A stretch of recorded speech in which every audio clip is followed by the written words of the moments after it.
போன பதிவில் நம்ம பழனி முருகனை பற்றி பார்த்தோம். அந்த பழனி முருகர் எப்படி இவங்க 2 பேரையும் காப்பாற்றினாருன்னு பார்த்தோம்.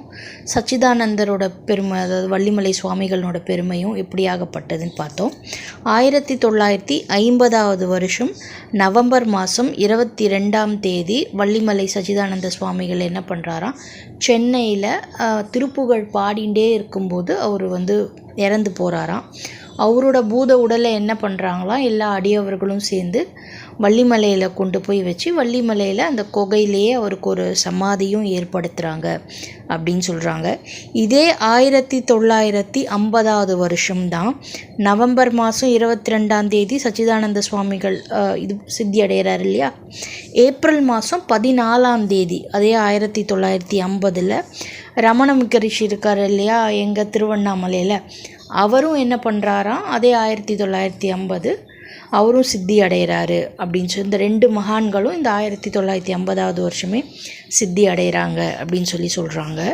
இன்றைக்கும் எப்படி ராமாயணம் பாராயணம் பண்ணால் அந்த இடத்துல ஆஞ்சநேயன் நிற்கிறான் அப்படிங்கிறது ஐதீகமும், அதே மாதிரி இன்றைக்கும் எந்தெந்த இடத்துல எந்தெந்த வீட்டில் எந்தெந்த கோவிலில் திருப்புகழ் பாராயணம் பண்ணப்படுதோ அந்த இடத்துலலாம் சச்சிதானந்த சுவாமிகள் என்ன பண்ணுறாராம், நமக்கே தெரியாமல் அந்த தம்புராவை வச்சு வாசிச்சுட்டு அவர் நின்று கேட்குறாரு அப்படிங்கிறது ஐதீகம் அப்படின்னு சொல்கிறாங்க.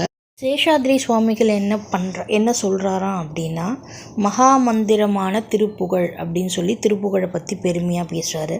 இந்த திருப்புகழ் பாடுறதுனால என்ன பலன், இதை சொல்கிறதுனால என்ன கிடைக்கும் அப்படின்னு சொல்கிறாங்க. அப்படின்னா யார் யாருக்கு என்னென்ன தேவையோ, கல்யாணம் ஆகணுன்னா கல்யாணம், வீடுக்கு வேணுமா வீடு, வேலை அமையணுமா வேலை, அவங்கவுங்களுக்கு என்னென்ன வேணுமோ அதுக்குன்னு தனித்தனியாக ஒரு திருப்புகழ் இருக்கான். ஸோ அந்தந்த திருப்புகழை நம்ம படிக்கும்போது, இல்லை எந்த திருப்புகழுமே தெரியலையா, திருப்புகழ் திருப்புகழ் திருப்புகழ் திருப்புகழ்னு சொன்னாலே போதுமா. ஏன்னா பெருமாளுக்கு எனக்கு இது வேணும் எனக்கு இது வேணும் நம்ம சொல்லி அவனுக்கு தெரிய தேவை கிடையாது, அவனுக்கே தெரியும் இல்லையா. அதனால் திருப்புகழ்னு சொன்னாலே போதும், அவனே புரிஞ்சுன்னு நமக்கு என்ன வேணுமோ அதை கொடுத்துருவான். ஸோ அதனால் அப்படிப்பட்ட திருப்புகழை எல்லாரும் பாராயணம் பண்ணுறது நல்லதுன்னு சொல்கிறாங்க.